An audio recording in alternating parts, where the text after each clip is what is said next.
So which gym do you training out of when you're back home? I mean, do you guys still have like the first gym that you started out at, or what do you really? Yeah, so it's First Gym Hybrid Training Centre, Hmm. HTC in Hobart. Training out of there. We've moved around a lot, changed ownerships. So two of my best mates, Khan and Chris, are running that gym, and they've been in my corner for most of my fights. Over, one of them at least had flown over to America when I was fighting, had a Factory X, and would corner me as well. So back there, and then I'm also going over to New Zealand for a few weeks at a time when I've got fights booked to train at City Kickboxing. I Um, didn't know you were doing that. You working yeah, with Eugene and the crew over there? yeah. So I'm going to head back over there in a couple of weeks again. Oh, that's But awesome, yeah, man. they've got Good. they've got plenty of guys my size, which is I think one of the main things. Like obviously a great gym, great fighters, and they've got a bunch of heavy guys, which is good. You get to spar with Ulberg a little bit over there, or no? Yeah. Ulberg, Izzy, the guy Cam Ralston, he just had made his UFC debut. I used to train with him in Sydney. What 9 years ago? We used to train together a lot. He moved over to New Zealand. He just got in the UFC and got his first win. He looking Um, real good, man. Real promising. He's awesome. He's had a very, very hard road to the UFC, like a few just unfortunate, roadblocks, not anything he could do about. But yeah, and then finally got there, which is awesome.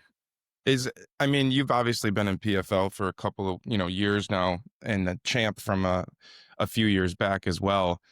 Is is the road back there something that's still on the horizon for you, or are you kind of happy with the home that you found at PFL these days?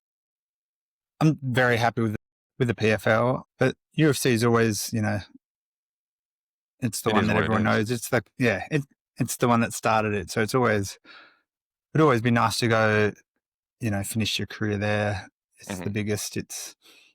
I've fought there and lost there before, so it'd be nice to go and get some wins there. But at the same time, PFL looking after me and happy with them at the moment. Yeah, I gotta say, man, I still don't understand that whole situation, and looking back at a lot of your fights when I was doing a lot of research, in anticipation of our conversation, it was kind of an interesting experience, 2 fights. I mean, the same thing happened to, our buddy who introduced us, Dustin Jacoby. It was a 2-fight contract, and then they cut him right after that, and I don't understand how after 2 fights, you didn't even get to see the best version of yourself, you know what I mean? It's such an interesting, strategy or decision making on the matchmaker's parts. I don't understand what you thought you could have seen in 2 fights, so that was Yeah, weird to me. yeah. I mean, that's kind of what they do.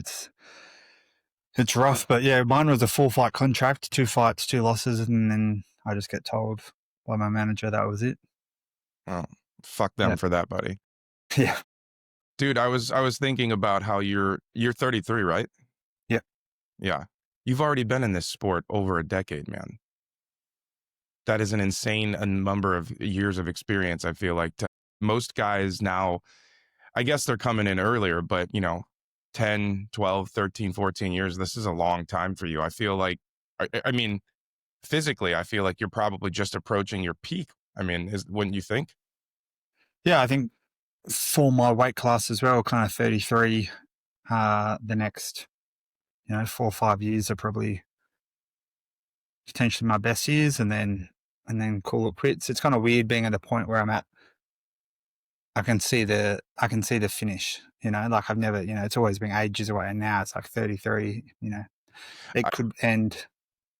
I change that number of male physical peak every year I get older. I keep Yeah. upping it a little bit more. Being 38, I'm almost breathing down the neck of a fucking old man. So I'm trying to tell myself that It's peak. Alex 38's peak, Pereira. Yeah. right? We're not all built like Alex Pereira. That's for damn sure. Yeah. Nah, yeah. I used to think I'd be done by early 30s, 35. Now I'm like, 38. Well, Who I mean, dude, knows? you fight so aggressively. You're a maniac in there. Why did you change your name, by the way? I read that you said you used to be called the Tasmanian Devil. That was the nickname.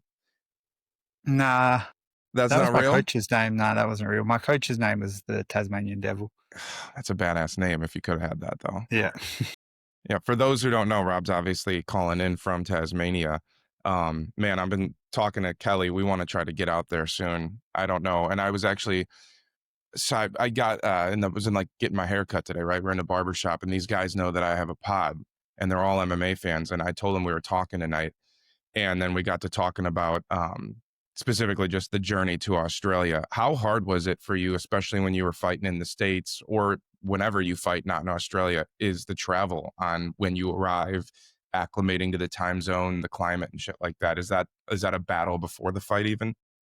It's always it's a long flight. It's a bit of a battle. I make sure I get in a bit early, but I don't know what it is. Going to America, I don't find I'm too bad, but when I come back, that's Mhm. kind of when it hits me. Usually, like, I don't know what it is about the time zone, but coming back is the one that always kind of gets me. Is coming back here, I mean, I know obviously we met while you were still kind of training at factory. Is coming back here to train or anything? Is that on the horizon? Or you kind of planted the roots back home and that's an experience you've already had? Yeah, probably not. I mean, I've talked about it. I talked to kind of Cody and a fair bit still, and he wants me to come back. And I don't know, maybe I've had a fight lined up, and it just kind of worked out to come over for a little time or a couple of months. I do Mhm. miss it. I do miss it, but yeah, I chose to come back here for family and kind of try and make it work I here. bet Cody selfishly just wants you to come back so you guys can get that training in because I was just in Denver a couple months ago. We're actually going back for some episodes in about 2 weeks. All of those guys still call you the hardest worker, the hardest trainer in the gym, brother. So everybody's singing your praises over there. I think they probably miss you beating their asses every day in the gym. I miss the gym, man. It was always a good time, and just being. I mean, that's kind of the hard thing being here is like being in a gym full of professional fighters that all have the same goal as you, all pushing it. Where Hmm. I'm at a gym, we've got some really good fighters and we've got some good training partners, but not everyone. It's not like we have a huge room of guys full of fighters that are, doing it full time or don't have another job or whatever it is, like got other commitments where it's good being in a room full of guys that have the same goal as you and same dream as you. That was one thing because we filmed our episodes a couple months ago, actually in Coach's office, Mark's office, and I didn't, it was my first experience really being in the gym when everybody was in there. And I didn't realize how much of there is definite team aspect to this sport that I don't think people get to see because when you're just watching, the cornermen, the walkout, and then the fights on, the pay-per-views or the fight nights, whatever, um, you don't really get that sense of sort of team camaraderie. But man, did I see it when I was in the gym and watching all these guys and girls just go 100 miles per hour.